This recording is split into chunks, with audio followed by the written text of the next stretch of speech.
Hi there! Good morning, good afternoon, good evening, and good day. RJYC Vlog here. So ito nga, palakpakan nyo naman itong flood control ni Bangag BBM na imaginary. Imaginary lang yan. Kasi tingnan nyo naman, baha na ang bansang Pilipinas. Lubog na kayo sa baha. At ang pinagtataka ko naman, every year na lang kayong lumulubog sa baha, pero wala kayong ginagawa.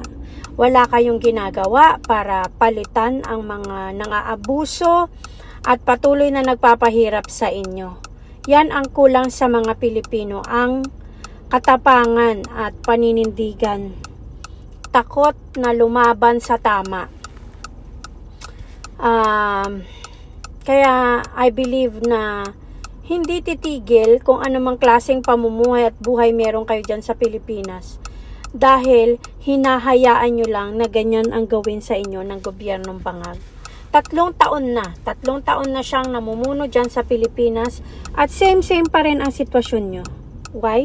Because you allow it. You don't do anything. You don't even speak up.